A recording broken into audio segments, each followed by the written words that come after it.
Ah bah voilà, on y arrive, magnifique. Ah, ça Hello marche. Eric, Génial. comment vas-tu? Mais ravi de te revoir et ça, mais bonjour à tout le monde. C'est la première fois que je fais un direct sur Instagram et je connaissais pas encore la méthodologie. Eh ben écoute, voilà, on y est, tu vois, on y arrive. Et ouais, c'est la première fois que tu fais un direct sur Instagram, mais c'est loin d'être la première vidéo que tu fais. Tu as des centaines de vidéos à ton actif, toutes plus intéressantes les unes que les autres. Ça vous prendrait des semaines à toutes les regarder. Merci. Mais c'est vrai que c'est passionnant. Merci à toi. C'est passionnant tout ce que tu partages. Et donc là, aujourd'hui, on est ensemble. C'est pas notre première vidéo. Je crois que ça doit être la Ouais. troisième, peut-être la quatrième. Je sais pas. En tout cas, la troisième, c'est sûr, au moins. Et aujourd'hui, on est là pour parler de déshypnose. Alors moi, j'y connaissais rien jusqu'à ce que je commence à regarder. Et là, je dis, ah bah si, je vois bien de quoi il me parle. Donc, je te laisse la parole, Eric. Mais oui, j'ai vu que tu as fait tes recherches et c'est un concept qui a été mis en avant par Frédéric Vincent, mais c'est un concept qui est vieux comme le monde en fait aussi. Des hypnoses, ça veut dire sortir de l'hypnose dans lequel on est au quotidien. Et tu parlais de la crise, la psychopandémie de la peur. On était hypnotisé par la peur, par le discours, le narratif de la peur. Et ça, c'était une hypnose, mais on pourrait dire une transhypnotique négative. Et donc, comme tu le sais, je suis hypnothérapeute. Et donc, eh bien, en fait, le but de l'hypnothérapeute, c'est de sortir les gens de la transe hypnotique négative. C'est pour ça que je me suis positionné comme toi. D'ailleurs, j'ai adoré tes vidéos pendant le. Je me souviens d'une vidéo de toi où t'étais. Je sais pas. Dis-moi si c'est toi, mais je crois que c'était toi où tu étais dans un magasin et tu refusais de mettre le masque et tu étais super calme et par ton aura, finalement, la personne ne savait pas quoi faire et elle t'a laissé partir avec ce que tu voulais acheter. En fait, c'est ça, hein, c'est toi. Hein. Il y a eu un certain nombre d'épisodes où Ouais. effectivement je refusais de me soumettre à cette injonction absolument inique et injustifiée et Ça. illégale d'ailleurs. Et donc pour montrer à tout un chacun que c'était possible, j'ai été acheter mes carottes et mes radis sans porter le masque et en invoquant mes droits, notamment l'illégalité de faire un refus de vente pour quelque motif que ce soit, qui est discriminatoire, qui n'avait pas le droit de me demander de justifier mon exemption de port du masque. Et elle comprenait rien, la caissière. Elle a appelé ses supérieurs. Je lui ai dit, Oui. bah, écoutez, faites ce que vous avez à faire, mais moi, je fais ce que j'ai à faire et je documente ce que le crime, c'est du pénal, en fait. C'est du pénal. Un refus de vente sur la base Ouais. d'une discrimination, c'est du pénal. Donc, suite à ça, je me suis pris, mais d'ailleurs, salut Tati. Je sais qu'elle est là, ma Tati, je l'ai vu passer, qui elle-même m'a dit, mon neveu, j'ai honte de toi, c'est honteux. Je me suis fait laminer par tout le monde. Mais je vais te dire un truc, Eric, et c'est très irrespectueux de ceux qui ne respectent pas l'individualité, mais j'emmerde tout le monde. Hmm. C'est un mantra que je fais tous les jours. Pourquoi j'emmerde tout le monde? Parce que tout le monde, c'est personne. Par contre, je respecte chacun dans son Ah, pas mal. dans son Ouais. individualité, à commencer par moi. Et donc, lorsque je vois que je me sens pas respecté, alors moi, je me respecte. Alors, c'est pas agréable. On sent les jambes qui tremblent, on sent la gorge qui se noue, on sent, bref, la colère ou même la peur. Je me dis, mais attends, est-ce que vraiment j'ai raison? Tout le monde est en train de me regarder avec des gros yeux. Non, non, j'ai raison. Parce que ça résonne pas juste. Ça résonne pas juste, en fait, que je subisse un truc qui me semble injuste. Donc, ouais, c'était moi, mais c'est pas le seul épisode, hein. Je me suis fait littéralement attaqué par la police, Hmm. me mettre en garde à vue, toujours pour les mêmes raisons, hein, toujours pour le masque, le fait de faire mes courses sans masque.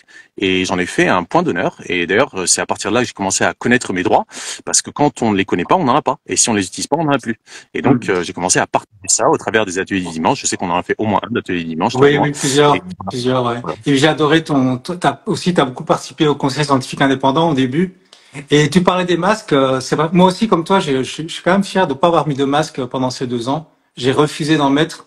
J'en ai jamais mis, en fait. Mais, en fait, c'est là, avec ces masques, qu'on voyait que tout le monde était sous hypnose. C'est juste un exemple ici pour montrer la puissance de l'hypnose. Et aujourd'hui, j'ai vu encore récemment sur X, les gens de TPMP, donc l'émission de TPMP. Aujourd'hui, on leur demande est-ce que vous êtes prêts à vous faire vacciner? Tout le monde dit non. Alors qu'ils étaient tous dans cette hypnose collective de dire ah oui, et ceux qui le font pas sont des égoïstes, des criminels. Et puis maintenant, ils disent tous non eux-mêmes avec les mêmes arguments de ceux qui avaient raison plus tôt, qu'on appelle les complotistes.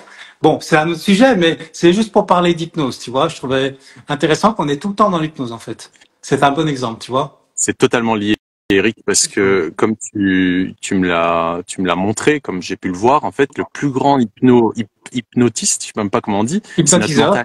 Hypnotiseur, Ouais. c'est notre mental. Voilà, ça, je l'ai découvert hier ou avant-hier Hmm. grâce à toi. J'ai dit, Alors ah ouais, ouais, c'est pas moi, mais c'est Frédéric Vincent qui en parle. Mais on pourrait croire que c'est Mesmer le plus grand hypnotiseur, mais en réalité c'est notre propre mental. Et donc le travail d'un hypnotiseur, d'un hypnothérapeute plutôt, comme moi je suis, c'est d'aider les gens à sortir d'une transe hypnotique négative dans laquelle on est quand on a des émotions négatives, des blessures, pour les faire passer dans une transe hypnotique positive, où l'être humain, il est bien et voilà, il a une vision positive de son futur. Mais en fait, tout ça, ça reste de l'hypnose en réalité. Quand la personne sort d'un cabinet, d'une séance d'hypnose thérapeutique, en fait, elle est toujours sous hypnose. Mais quand elle était venue avant également, elle était sous hypnose. En fait, nous passons notre vie sous hypnose, et c'est le fait de découvrir ça, et ça a été mis en avant par toutes les spiritualités du monde antique. On appelle ça le grand secret aussi. On est dans le monde des illusions. Et en fait, quand on comprend ça, et on va en parler ce soir peut-être, c'est extraordinaire parce que ça nous amène à beaucoup plus de sérénité, de paix et de détachement par rapport à un monde qui est assez chaotique pour l'instant, tu vois. Et la clé, c'est certainement celle-là, en fait, c'est de mettre cette distance entre l'expérience et celui qui est conscient qui fait l'expérience, n'est-ce pas? C'est ça, exactement. C'est comprendre en fait que plus on évolue dans l'âge, plus on comprend ça, c'est que on est finalement toujours insatisfait, tu vois. Alors on est satisfait quand on arrive à posséder des choses, des objets, des relations, de l'argent, un travail, mais comme on le sait, si on a suffisamment vécu, c'est que ça ne dure pas, c'est impermanent. On parle de toute l'impermanence en fait en bouddhisme aussi, et on est toujours dans le désir d'obtenir quelque chose qui ne tient pas. C'est pour ça qu'on essaie de faire des contrats de mariage, des contrats à durée indéterminée, tu vois, mais ça.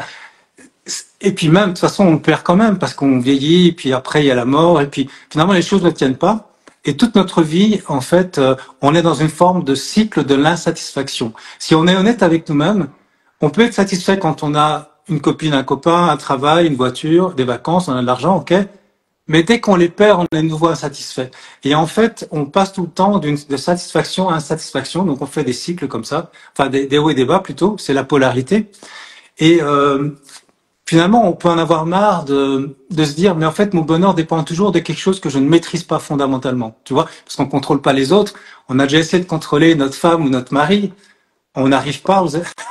On peut en changer, mais les contrôler eux, c'est pas possible. Et puis même, personne n'est parfait, donc il y a toujours un truc qui va pas. Alors, soit on est philosophe, on se dit bon, ben c'est comme ça, j'accepte. Mais il reste néanmoins que même si on est philosophe et qu'on arrive finalement à avoir une sorte de pensée constructive, de dire voilà, je suis quand même content de ce que j'ai, il reste néanmoins chez l'être humain, si on est honnête, une forme de blessure de séparation, une forme d'insatisfaction.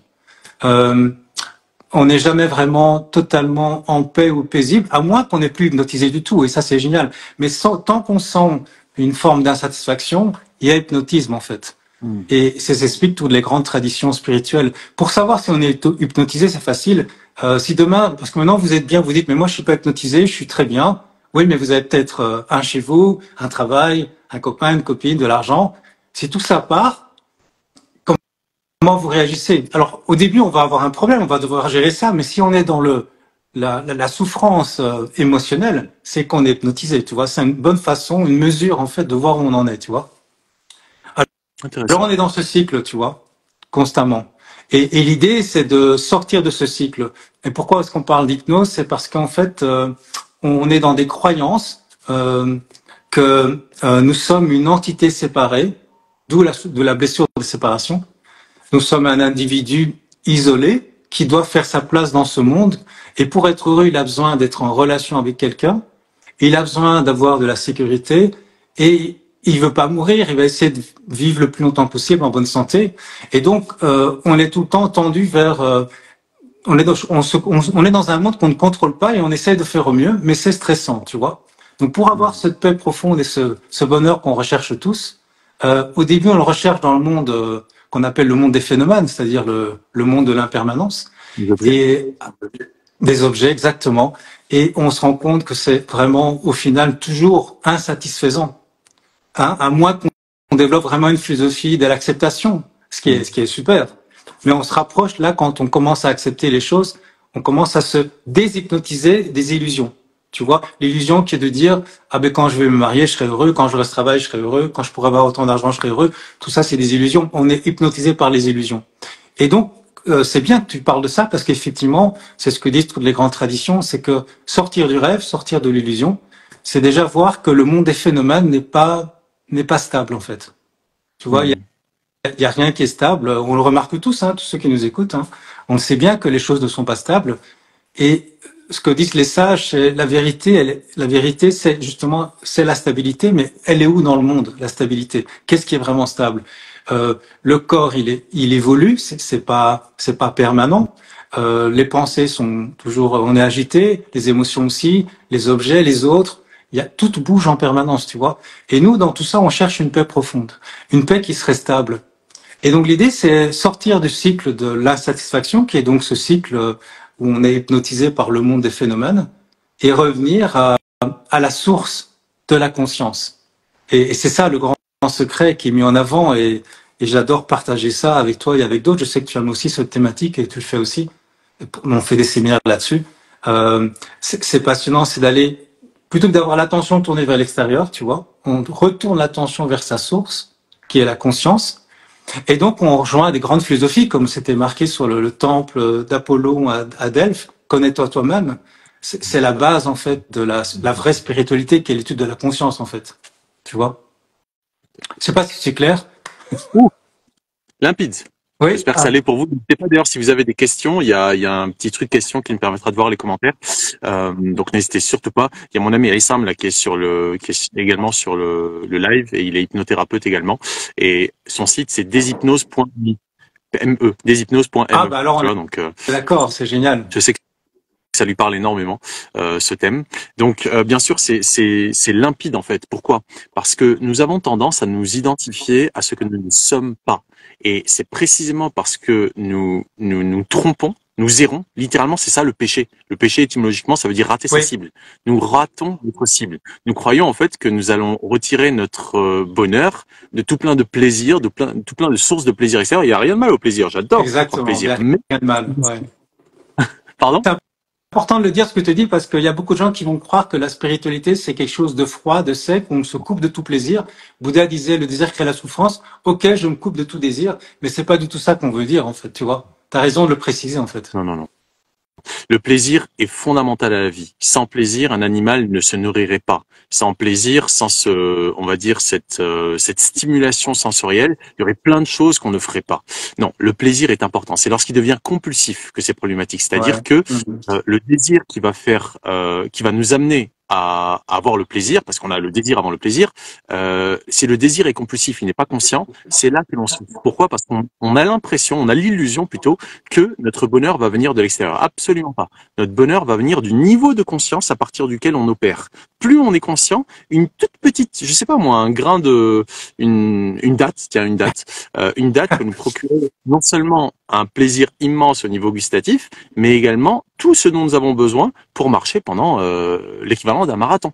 Pour peu que nous ayons le niveau de conscience suffisant pour pouvoir ressentir la gratitude pour ce que la vie est en train de nous apporter à cet instant-là. Donc tout est une affaire plutôt de conscience. Donc c'est pour ça que je suis c'est limpide, parce que quand on comprend qu'on n'est pas le corps, on n'est pas les pensées, on n'est pas les émotions, on n'est pas tout ce qu'on peut objectifier, qu'on est quelque chose qui est immuable, et qu'en fait la plupart du temps on ne perçoit pas parce que notre cerveau a été tellement conditionné à fonctionner sur la base d'une identification dualiste à, je sais pas si on peut dire ça dualiste, mais en tout cas moi et le reste du monde. Disons qu'il y a cette dimension dans laquelle on a été conditionné de notre plus tendre enfance, qui aujourd'hui, maintenant qu'on est disons conscient, et ben à nous de déprogrammer tout ça. Oui, c'est super ce que tu dis, c'est tout à fait ça. Tu parles de dualité, c'est vrai, mais dans un monde duel où on a cette séparation, il y a toujours moi et les autres, moi le monde, moi et l'autre. Et ce qu'apporte la philosophie non duelle, qu'on retrouve dans toutes les traditions, les grandes traditions spirituelles du monde, c'est un fil commun de toutes ces grandes sagesses, c'est qu'en réalité, il y a une seule conscience, une conscience pure, comme tu le disais. Et donc, il n'y a pas ma conscience et l'autre conscience là-bas, il y a une conscience. Il n'y a pas 8 milliards de consciences, mais la non-dualité va dire qu'il y a une conscience on pourrait en quelque sorte dire, se fragmente en 8 milliards d'individus, plus les animaux. Et c'est comme un jeu, en fait, un jeu d'illusion. Et en fait, pourquoi c'est intéressant de voir ça? Parce que c'était ça le grand secret qui était mis en avant dans toutes les grandes spiritualités, c'est connais-toi toi-même, va voir qui tu es, et tu vas voir en fait que tu n'es pas cette petite entité séparée, qui génère de la souffrance, parce que imaginez si on est très lucide et honnête, on nous apprend en arrivant au monde que ça va pas durer. Alors que c'est génial, il y a du plaisir, c'est extraordinaire. Oui, mais ça dure pas, tu vas vieillir, et puis tu vas essayer d'avoir des choses, mais tu vas les perdre aussi peut-être. Hein, et puis tu vas vieillir, tu vas tomber malade. Bon, alors c'est vrai que c'est pas très réjouissant tout ça en fait. Et quand on voit le monde aujourd'hui, on peut se dire là, c'est une catastrophe. Et alors, chercher ce bonheur dans le monde extérieur paraît très difficile. Et c'est ça, cette invitation qui est d'aller retourner, non plus être attiré par le monde des illusions, des phénomènes, des objets, mais aller voir ce qui n'est pas un objet, ce qui n'est pas une illusion, ce qui est permanent. Et ça, on peut tous l'expérimenter. Hein. C'est pas de la théorie, c'est pas de la philosophie, c'est quelque chose de pratique. D'ailleurs, dans les séminaires, c'est ce qu'on fait, c'est aller voir qui nous sommes. Est-ce qu'on est conscient? Est-ce que vous êtes conscient en ce moment? Ben oui. Et en fait, c'est une évidence. Et ce qu'on ne fait jamais, c'est d'aller observer cette conscience. C'est la conscience de la conscience, en fait. Tu vois? Et ça, on fait jamais, en fait.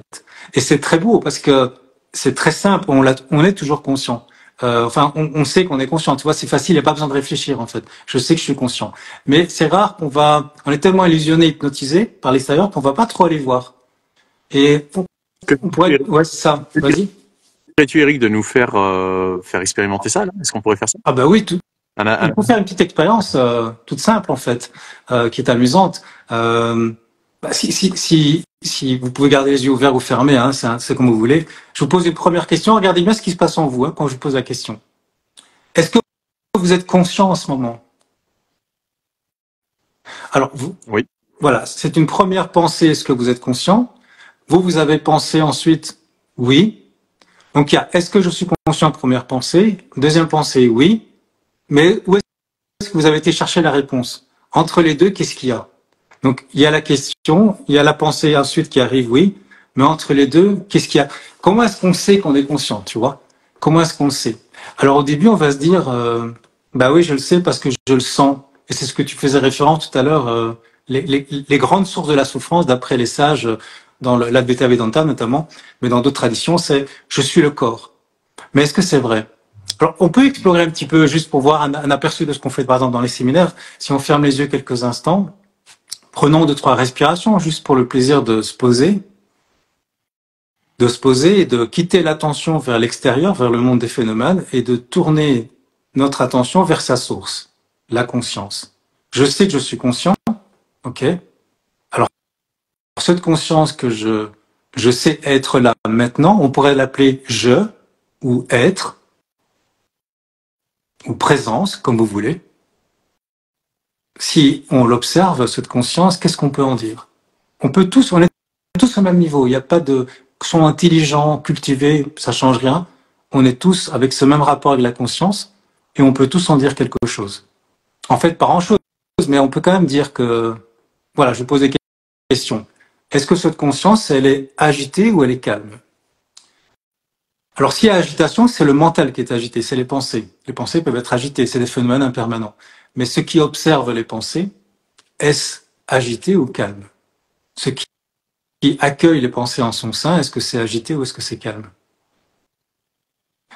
Alors on peut ne pas répondre à ça, mais on peut aussi avoir l'impression que c'est un peu comme un espace dans lequel les pensées apparaissent, c'est un peu comme un silence dans lequel les sons apparaissent. Ma voix apparaît, si on enlève la voix, si on enlève les sons, il reste toujours le silence. Si on enlève les pensées, il y a aussi un espace de silence, rien. Mais c'est conscient. Vous voyez que quand je vous ai demandé tout à l'heure est-ce que vous êtes conscient, il y a eu une réflexion. Ok, est-ce que je suis conscient? Vous vérifiez et vous vous dites oui ensuite. Mais entre les deux, qu'est-ce qu'il y a eu? Où est-ce que vous avez été chercher l'information? Quelle est la connaissance qui nous permet de savoir que nous existons? Est-ce qu'elle est mentale? Parce qu'il y a des tas de moments où on ne pense pas et on est pourtant bien présent. Donc, observons maintenant, nous sommes présents et faisons un exercice pour localiser la conscience. C'est intéressant aussi. On a traditionnellement tendance à penser que la conscience est localisée dans le cerveau. Est-ce que c'est vrai? Sans réfléchir, sans faire appel à des concepts de seconde main, voyons par nous-mêmes. Est-ce que j'ai l'impression d'être enfermé dans quelque chose? Alors, quand je vous pose la question, quand j'en parle, certainement vous avez des sensations du corps qui apparaissent, avec des images du corps peut-être. Observez que ce sont des images, c'est impermanent, c'est des phénomènes mentaux, et les sensations, c'est des phénomènes énergétiques. Et tout ça apparaît en nous, dans la conscience, jaillit au sein de notre conscience. On pourrait dire que la conscience est témoin de ces phénomènes énergétiques et mentaux. Alors, est-ce qu'on est dans ces énergies, dans ces sensations, ou est-ce que c'est plutôt les sensations qui apparaissent en nous? Est-ce que c'est pas plutôt ça, que le corps apparaît en nous, et que donc la conscience est non localisée? observez-le, vérifiez-le par vous-même, en fait, c'est très simple. Même un enfant peut le faire. C'est très simple. Il n'y a pas besoin de réfléchir. Il y a juste à observer. Et cette conscience, on pourrait aller plus loin, on va arrêter ici, mais on pourrait aller plus loin. Observons qu'elle n'a pas d'âge, qu'elle n'a pas de... En fait, elle n'a pas de caractéristiques vraiment comme les êtres humains. Pas dire qu'elle est grande, qu'elle est âgée, qu'elle est homme, qu'elle est femme, qu'elle est fâchée, qu'elle a un projet. C'est juste rien, c'est juste calme en fait. Et plus on s'entraîne à aller voir et s'asseoir au cœur de notre présence, plus ce sentiment de paix naturelle qui est notre vraie nature émerge en fait. Voilà, on peut ouvrir doucement les yeux, c'est juste pour avoir une illustration de ce dont on parle en fait. Et si vous avez des questions, c'est intéressant, hein, parce qu'on a cet échange là. Le but c'est d'avoir un échange ensemble en fait. C'est vraiment très intéressant quand on commence à observer l'espace, je dirais, entre les pensées. C'est-à-dire que y a ce que tu évoques qui ne bouge pas, qui est toujours là, qui est calme, malgré le flot incessant des pensées. Il y a toujours cette mer calme à partir de laquelle émergent comme des moutons, des pop-up comme ça. Pop, c'est ça, ouais, c'est ça. Ouais. Pop-up, pop-down. Et quand on voit à quel point en fait c'est un écran qui est immuable et que dans cet écran il y a le calme, il y a la paix, il y a le bonheur, il y a la joie, il y a tout en fait, tout vient de là et qu'on est libre de choisir d'accorder notre attention à ci ou à ça. Mais cela nécessite justement de ne pas chercher à contrôler ce qu'on ne peut pas contrôler, quelle pensée bien, et de contrôler ce que l'on peut contrôler, à laquelle j'accorde mon attention. Si je veux y accorder mon attention, ou j'accorde mon attention à rien, bien j'accorde mon attention à des sensations. Et à ce moment-là, effectivement, comme tu l'as dit, est-ce que c'est la conscience qui est dans le corps, ou est-ce que c'est pas plutôt l'inverse, à savoir les sensations corporelles qui sont dans la conscience? Parce que quand on ferme nos yeux, où est notre main? Où est notre tête? Où est notre bras? C'est juste des sensations. La mémoire, c'est ça, c'est que la mémoire qui va nous donner ces indications, mais cette mémoire apparaît également dans la conscience. Est-ce qu'il y a autre chose que la conscience? On peut chercher, faites de l'expérience, vous verrez qu'il n'y a rien d'autre. Tout est conscience, en fait. Et tout apparaît dans la conscience. C'est ce qu'on appelle donc la non-dualité. Et tu prenais l'image, c'est très beau cette image de l'océan. En fait, au final, on pourrait le dire de manière poétique, nous sommes l'océan qui parfois, apparemment, se prend pour une vague et se croit limité et séparé du reste de l'océan et cherche une autre vague pour être heureux et puis est très agité parce qu'il y a des tempêtes, dit oh là là c'est horrible et puis je vais mourir, en oubliant en fait que cette vague elle est constituée d'océans. Donc en fait la vague ne meurt jamais en réalité, c'est une forme qui disparaît, mais l'essence de ce que nous sommes, cette conscience ne meurt pas. C'est une très bonne nouvelle en fait, vous voyez. Magnifique. Pour le mental, c'est une bonne nouvelle. C'est la fin de l'agitation, de la souffrance, de la peur de la mort. En fait, c'est ça qui est important, en fait. Magnifique. Quand tu nous dis connais-toi toi-même sur le temple de Delphes et tu connaîtras les secrets des dieux et de l'univers, en fait, c'est vraiment ça, le toi-même. C'est pas connais la forme de la vague, parce que la vague, elle change. Regarde, le corps qu'on a aujourd'hui n'est pas le corps qu'on avait il y a 20 ans. Il change. Idem pour nos pensées, idem pour ce qu'on a vécu, nos émotions liées à ça. Tout ça a changé. Mais c'est quoi toi-même en tant qu'être humain? Si nous passons à côté de qui nous sommes en nous attachant à la forme, comme on dirait, je reconnais on reconnaît l'arbre à ses fruits. Certes, sauf que cet arbre, il a une certaine forme, etc. On reconnaît pas l'humain à sa forme.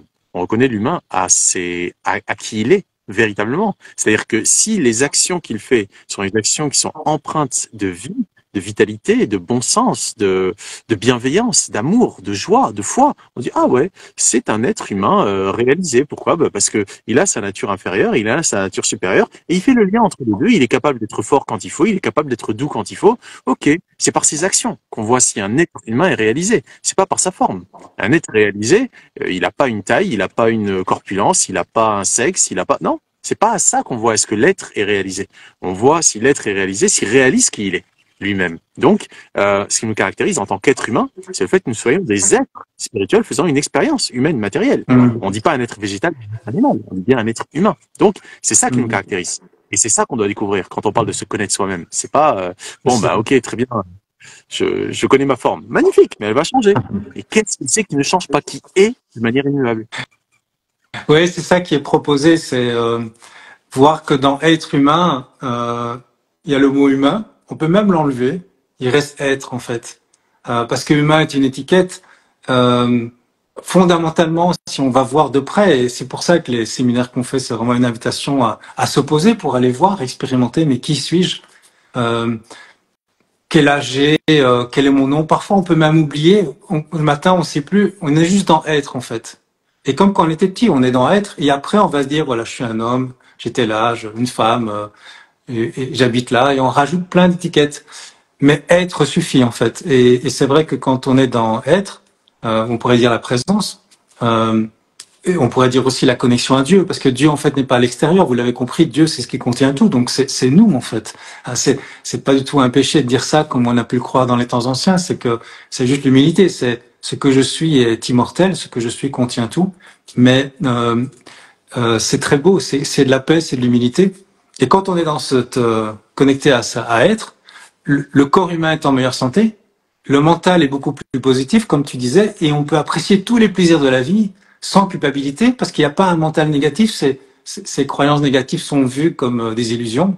On se déshypnotise de ça, et il y a juste la vie qui s'exprime en fait, sans besoin d'un quelqu'un qui est au poste de commande. Ça s'exprime tout simplement en fait. Tu vois, c'est ça qui est beau en fait. On se laisse porter en fait. Tu vois. Donc c'est ce qui est proposé comme une invitation, comme à lâcher prise en fait. C'est magnifique. Donc, tu as parlé des séminaires et ce qui m'a amené à te proposer de faire ce live ensemble, c'est parce que tu viens bientôt au Maroc, ici au Jardin de la Ouais. Santé, dans 2 semaines très précisément, à partir du 16, en fait, du 16 au 23, et il y a encore de la place sur ton séminaire. Il me semble qu'il doit rester 3 places ou un truc comme ça. C'est ça. Donc, Ouais. Et comme c'est un très très beau lieu. Hein. C'est toi qui me l'as fait découvrir en plus. Hein. C'est grâce à toi. J'ai connu Cyril qui est le propriétaire. Tu me l'as présenté. Là, tu m'as introduit. Alors j'ai déjà fait 3 séances, 3 séminaires au Jardin de la Santé, qui est un lieu magnifique aussi pour la détox, pour se dépouiller. Le désert nous invite au dépouillement. Et donc c'est un très très beau lieu avec une nourriture vivante extraordinaire. Et donc pendant une semaine, effectivement, toute une série de pratiques, d'exercices comme ça sont proposés pour revenir à notre vraie nature et se dépouiller de tout ce qui n'est pas nous. Donc se lâcher prise avec tout ce qui nous hypnotise et qui nous fait souffrir. Tu vois? Donc il y a beaucoup de donc, pratiques en fait. Et c'est du 16 au 23 mars 2024, donc c'est dans 2 semaines en fait. c'est ça, très précisément. Donc, je trouve ça fascinant en fait de pouvoir appréhender ce que les gens ils appellent la spiritualité, qui pour moi n'est pas quelque chose que l'on fait, mais qui nous sommes, et l'appréhender de cette manière-là dans un cadre pareil. Tu as nommé ton séminaire, je crois, Désert et conscience. Alors désir et spiritualité et le pouvoir de la conscience, exactement, tout à fait. Le pouvoir de la conscience. Donc, se réapproprier notre pouvoir en fait, qui est celui de décider. Mais je décide de quoi? Bah, je décide de ce dont j'ai conscience. Si je n'en ai pas conscience, en fait, c'est ce entre guillemets ce qui me conditionne qui décide pour moi. Autrement dit, c'est automatique, c'est compulsif, c'est subconscient, c'est inconscient. Donc moi, quasiment tout ce que je fais au quotidien, que ce soit pour moi ou pour les êtres qui viennent vers moi, c'est déconditionner, déprogrammer, se libérer. Et donc le fait de se prendre une semaine dans ce cadre-là, sous ta guidance, je pense que ça va être une expérience exceptionnelle et j'ai hâte. Voilà, j'ai vraiment hâte d'y être. Ouais, je serais ravi d'y être avec toi parce que c'est la première fois qu'on y sera à deux. Et puis ça va aller très loin dans le questionnement finalement. Est-ce que j'ai le contrôle sur ma vie? Qu'est-ce que je contrôle? Est-ce que j'ai le libre arbitre? Tu parlais de ça. On va peut-être se rendre compte que finalement il y a beaucoup de conditionnements comme tu le dis et sortir de tous ces conditionnements et laisser parler la source en fait à travers nous, ce qui nous donne une vie beaucoup plus belle, beaucoup moins stressante, malgré que à l'extérieur il peut y avoir le chaos, tu vois. Mais à la base, il y a une sorte d'alignement à ce que nous sommes profondément qui permet de, quels que soient les chaos et les vicissitudes de la vie, parce qu'il y aura des hauts et des bas, hein, il y aura aussi la vieillesse, il y aura plein de trucs, il y aura toujours cette paix profonde qui est ressentie vraiment profondément, tu vois.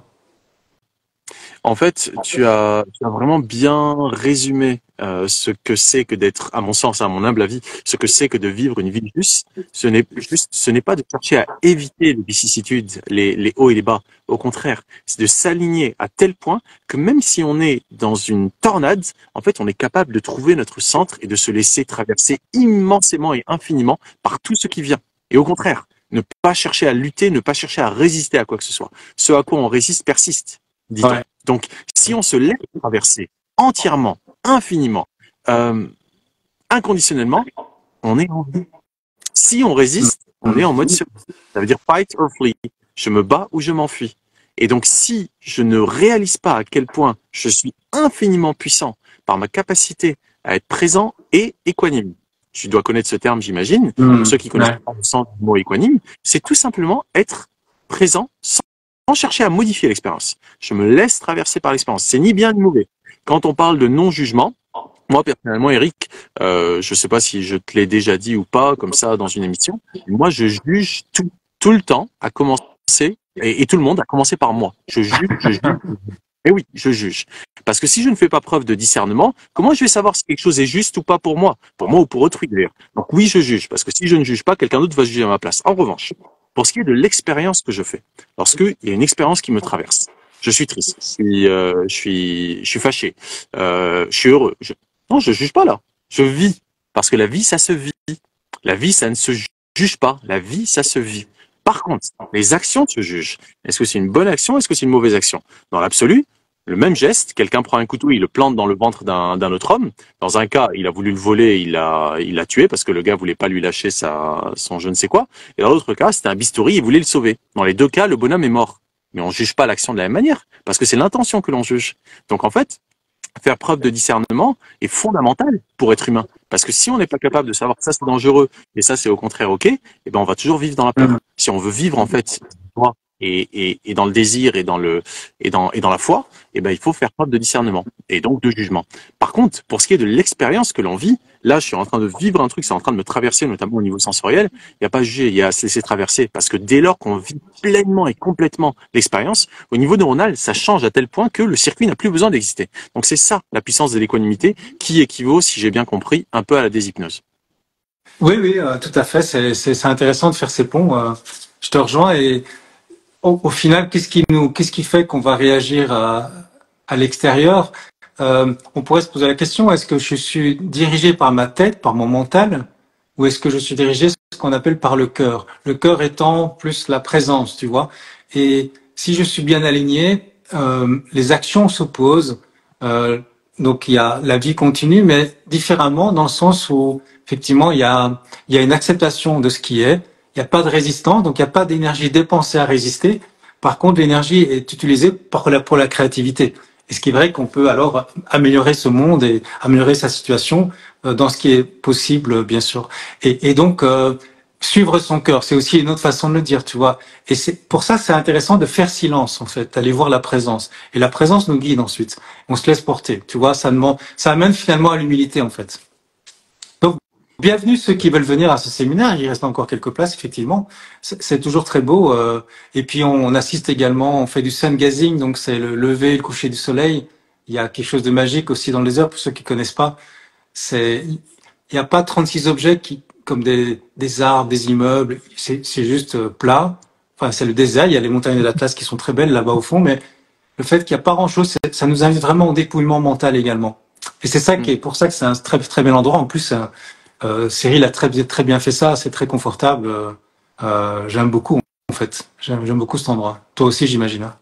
Ah bah moi j'en bouge pas, hein. Tant que je peux, je suis là. Toi, t'es dans un igloo pour l'instant ou? Non, c'est une tente, c'est ma tente. Ah ok, d'accord. En fait, ça c'est la partie studio de Il y ma a tente. des igloos là-bas aussi qui sont amusants, qui sont sympas. Ah oui, il y a les igloos, il y a des suites, il y a des chambres, il y a les igloos, et puis il y a la possibilité pour ceux qui ont un budget limité de planter une tente aussi. Enfin, les igloos sont le premier prix. Ensuite, il y a les chambres normales, il y a les suites. Et puis il y a possibilité de planter une tente comme moi. Mais c'est un lieu effectivement dans lequel je me sens vraiment à ma place parce que c'est épuré, c'est le cas de le dire. C'est une oasis au milieu d'un désert de pierre. C'est pas un désert de sable, mais c'est un désert de terre, d'aridité en fait. Ouais, c'est ça. Et c'est vraiment un lieu qui s'appelle pas les Jardins de la Santé pour rien. C'est vraiment dédié à la santé. Là d'ailleurs actuellement, on est en train de faire un séminaire avec Irène Grosjean, Miguel Barthéléry et Hervé Ballon. Et donc voilà quoi, il y a plein d'activités qui sont menées ici autour de la santé, autour du bien-être, autour de ce qu'on va appeler la spiritualité, etc., etc. D'ailleurs, il y a Ayette qui est également thérapeute qui dit je découvre la belle énergie de ton invité Issa, merci d'être là. Pourras-tu partager ces liens? Merci et à bientôt au Maroc. Donc Ayette, n'hésite pas à venir au jardin. Et pour les liens d'Eric, tu checks sur son profil Instagram, il y a sa chaîne YouTube, il y a son site, etc. Et puis tu verras que effectivement c'est une richesse incroyable ce que partage Eric, vraiment. Et d'ailleurs Eric est humble et modeste également. personnellement. Il est très très très modeste et vraiment sa modestie pour moi force le respect parce que c'est vraiment un être que pour l'instant je n'ai jamais rencontré encore physiquement, mais ce sera dans 2 semaines. Mais si vous écoutez ses vidéos, vous serez impressionné par son expérience et son expertise, vraiment. Ah ben, Vraiment, vraiment. merci Sam, ça me touche, ça me fait plaisir, c'est chouette. Donc merci aussi à tes invités, c'était sympa de partager. S'il y a des questions, je serais ravi d'y répondre, bien sûr, ou alors plus Bien. tard par écrit, bien sûr. Oui, et n'hésitez bien sûr pas à contacter Eric directement. Alors Céline demande, et quand on sait, et quand sait-on qui on est? Ah non, pardon, je vais relire. Et quand on sait qui on est, peut-on changer les étiquettes qu'on s'est données? Ah, c'est intéressant la question, on pourrait peut-être terminer par ça en fait. Euh, donc en fait, on peut penser parfois que l'éveil, ce qu'on appelle la réalisation du soi, donc sortir de l'hypnose, de cette illusion qu'on est un ego, une entité séparée, ça n'enlève pas les pensées tout de suite, les pensées négatives, les pensées limitantes. C'est juste qu'en fait, on n'y croit plus, tu vois. Donc il n'y a pas besoin de faire d'efforts en fait. Une analogie qui peut peut-être nous aider, j'aime bien utiliser cette analogie parce que j'ai ma fille, quand elle était petite, elle avait peur à Noël où il y a Saint-Nicolas et le Père Fouettard, un peu avant Noël. Le Père Fouettard, c'est un individu assez méchant. Et elle y croyait, parce qu'il y avait quelqu'un qui était venu à son école déguisé en Père Fouettard, elle a eu très peur, et puis elle y croyait à l'époque. Et aujourd'hui, si je lui parle du Père Fouettard, la pensée passe en elle, mais elle ne s'identifie plus à ça, elle y croit plus. Tu vois, en fait, une pensée qui identifie que tu es une femme, un homme, tu as tel âge, tu peux toujours l'avoir, tu peux l'utiliser pour communiquer, mais en fait, tu n'y crois plus, tout simplement. C'est rigolo, quoi. C'est juste une pensée qui passe, comme le Père Noël, on n'y croit plus non plus, mais on peut l'utiliser, tu vois. C'est des croyances avec lesquelles on va jouer pour se présenter, par exemple. Si je dis, voilà, c'est moi, j'étais là, voici mon CV, mais on n'est plus attaché à ça, en fait. C'est juste, il faut pas l'éliminer. C'est juste que c'est plus très important, en fait. Tu vois. Donc la vague, on prend l'image de l'océan, la vague, elle ne doit pas disparaître. Et, du moment qu'elle reconnaît qu'elle est faite de l'océan, eh bien, elle sait qu'en profondeur de l'océan, c'est calme. Et en fait, elle n'est pas juste une petite vague en surface qui va mourir. Non, en fait, elle est tout l'océan. Et donc, elle peut jouer avec la vague. Tu parlais de plaisir, mais elle est plus identifiée qu'à ça, en fait. C'est juste une apparence, en fait. En fait, le problème, je dirais, c'est lorsque l'ego croit à son existence. C'est-à-dire que on a un ego et c'est très bien. Je suis très heureux d'avoir un ego. Cet ego, je le chéris. Je m'embrasse tous les jours. Je dis merci à Issam d'avoir l'ego que t'as et je le souhaite le plus immense possible pour être désidentifié à la petite personne que je suis, que je crois être.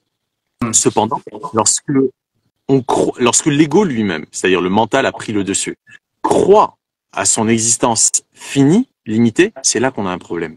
Donc lorsqu'on réalise que, en fait, peu importe la forme, peu importe la temporalité, tout ceci n'est qu'une forme de pop-up, vraiment. Ce mouton, tu vois. Même une vague, en fait, une vague, c'est magnifique, une vague. Ça se déroule, on peut surfer dessus, on peut faire plein de choses, mais une fois que la vague est terminée, c'est pas grave. Les mêmes molécules, les mêmes atomes d'eau qui ont fait cette vague referont une autre vague. Il n'y a pas de crainte par rapport à l'identité de la vague. La vague se dit pas, ah merde, je suis terminé, ma vie est terminée. Pas du tout, pas du tout. Donc c'est là où il y a le problème, c'est lorsque l'ego croit à son existence finie et séparée.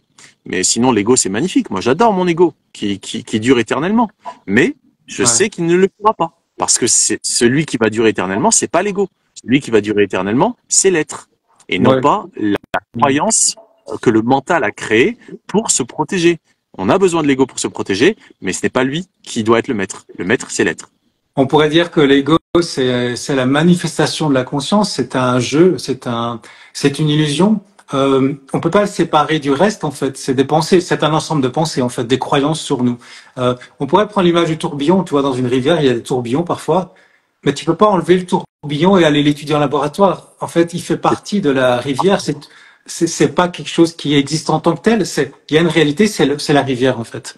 Et donc, ça permet effectivement d'avoir ce regard plein d'amour pour nous, parce que la conscience, elle est tout. Elle est aussi ces pensées-là. Elle est aussi ses émotions, c'est pour ça qu'on va les accueillir. Et quand on va accueillir les émotions, ça c'est important dans le séminaire, on va voir les aspects les plus difficiles de notre vie, on va accueillir ce qui vient, et on va voir, c'est intéressant que d'ailleurs ces émotions ou ces histoires qu'on se raconte, il y a pure présence qui est calme, et en fait, c'est rien, c'est juste de l'énergie qui circule, Mais ce qui accueille tout ça est toujours très calme. On en revient toujours à ça, c'est l'invitation qui est proposée. Et j'espère que tout le monde, parce qu'on est dans une époque où il y a de plus en plus d'élévation de la conscience, donc de plus en plus de gens vont vers ça. En tout cas, c'est pour ça qu'on partage aussi, hein, parce que c'est un bel espoir. Parce que quand les êtres humains réalisent qui ils sont, ça génère un champ électromagnétique, une signature électromagnétique de paix et de joie et d'amour qui fait du bien à l'humanité aussi. Donc, vous pouvez le faire pour vous et aussi pour les autres. Hein, quand vous rentrez chez vous après, dans la famille, dans les amis, ou le travail où vous êtes, vous pouvez vraiment faire du bien, en fait. La chose la plus sainte que l'on puisse faire, c'est de prendre soin de nous-mêmes et ainsi d'élever, comme tu le dis, la conscience de notre collectif humain. C'est vraiment la chose la plus sainte que l'on puisse faire. Et d'ailleurs, entre saint, S-A-I-N-T, et saint, S-A-I-N, il n'y a que le T. Donc, le saint, c'est juste saint santé. Donc, quand on prend soin de sa santé, on devient saint. Magnifique, ouais, magnifique. Et nous sommes le calme dans lequel, en son sein, est contée une histoire d'une vie, d'un être humain. Et nous sommes le calme qui accueille tout ça, en fait. Et c'est ce que je vous propose d'aller voir en, par vous-même ou ensemble, si vous le souhaitez, avec grand plaisir. Eh ben, magnifique, Eric. Une dernière question de Wahiba qui demande est-ce possible d'y rester juste pour une journée ou c'est un séminaire sur la semaine? Alors, c'est un séminaire sur la semaine, mais je suis assez souple. Je pense que là-bas aussi, ils sont assez souples. Euh, donc oui, je pense que c'est possible. Là, vous pouvez contacter Sam ou moi, parce que Sam connaît bien les jardins aussi. On trouvera des arrangements. Enfin, l'idée, c'est d'être cool, en fait. D'être bien. Hmm. Autre question de Wahiba qui demande pour une séance d'hypnose, on fait comment? Où êtes-vous? Alors, tout en connaissant la déshypnose, je pratique toujours l'hypnose, effectivement, parce que c'est important que le corps et que l'identité soient bien. Je fais de l'hypnose en ligne, en fait. Donc, ça, c'est facile. Il suffit d'aller sur mon site et on peut prendre un rendez-vous avec sur mon agenda en ligne.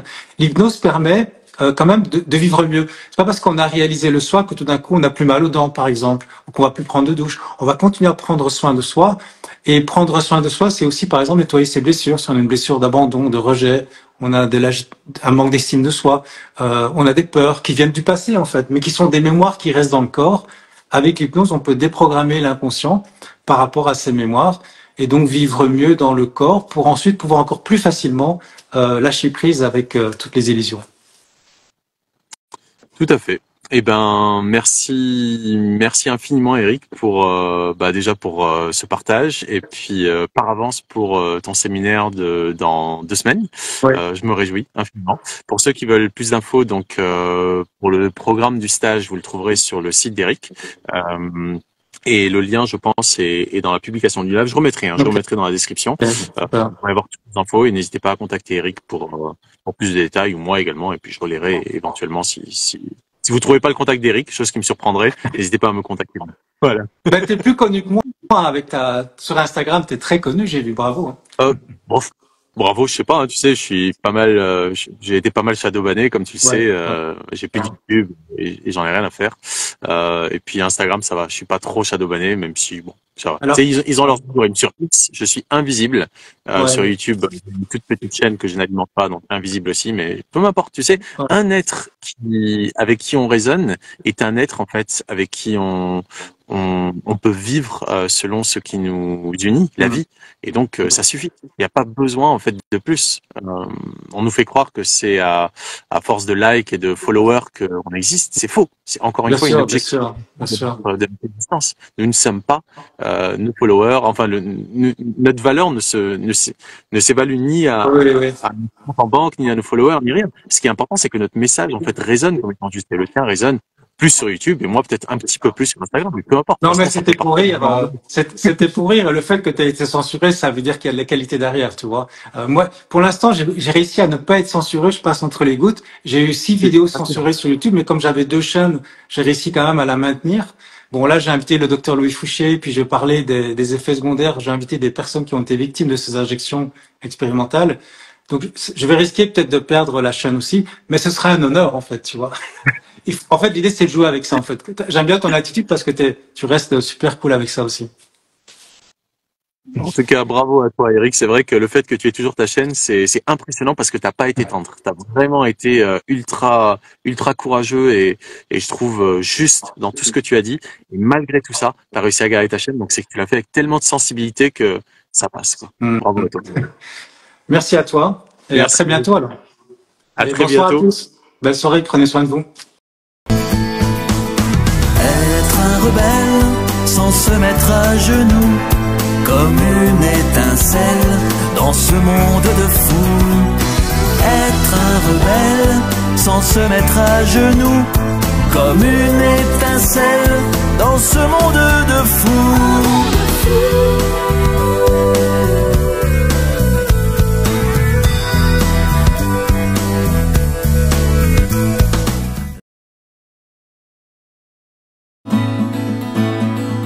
Nos cœurs vibrent, nous allons